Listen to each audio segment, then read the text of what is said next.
You're watching KREM 2 News at 6. For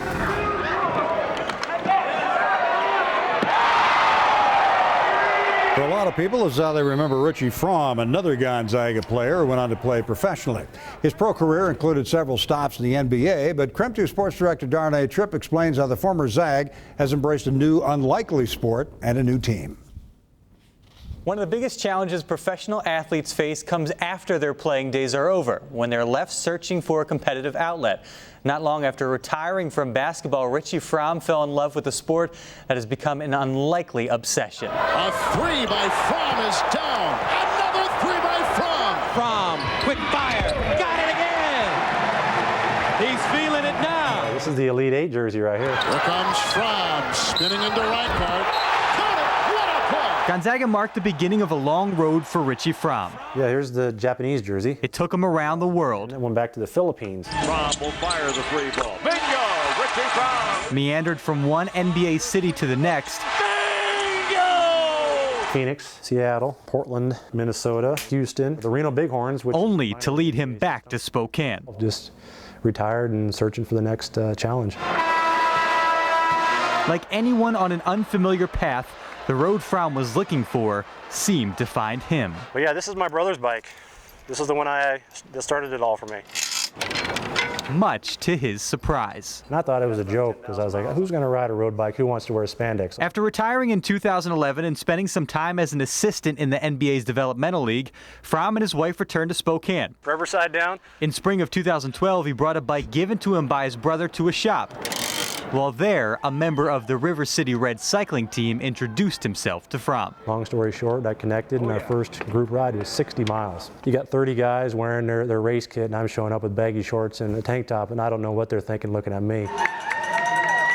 After watching some races and working up the courage to go tire to tire, Frahm entered a new competitive realm last July. Playing at the NBA at the top level, you think, okay, I can do this. You know, you have that arrogance about you. So I get out there and I went from the front of the pack halfway through the race to being dropped off the back and getting dead last in my first race. I was as mad. I was like, those guys aren't faster than me. Why are they beating me? That stoked a competitive fire Frahm hoped to replace once his basketball career was over.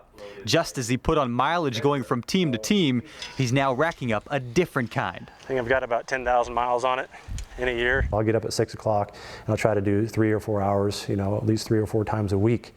And so for me, I'm trying to get 200 miles plus per week outside of races. As a result, Frahm has lost 25 pounds from his playing weight of 215 to where he now stands at 190. But no amount of weight loss will cut into his above average 6'5" frame. Well, there's no mirrors out there on the road, so I don't know how big I look on a bike. And it hasn't seemed to matter. Medals that have been won so far, but this season he has logged 2 wins and placed in the top 3 multiple times. And there they go! Including a second place finish at the Lilac City Twilight Criterium on July 6th. Those results gave him enough points to earn a spot in Nationals in Bend, Oregon this September. Yeah, my motivation coming into the season was to win races to get those points, and it seems like I was peaking about 3 weeks ago where I was winning everything that I was doing. Despite their early ascent, Frahm willingly admits that he still has plenty to figure out. There are quite a few guys that know how to do this, and I'm still learning. And he's doing so from teammates who have been pounding the pedals for decades.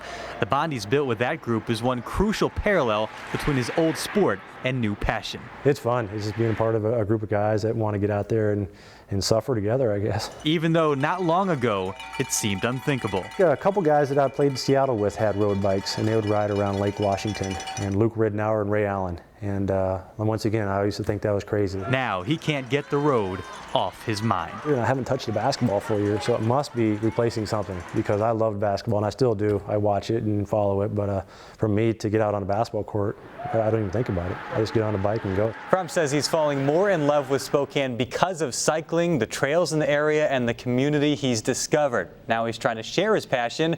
In fact, he recently took former Zag big man Corey Violette for a ride. Darnay, Tripp, KREM 2 Sports.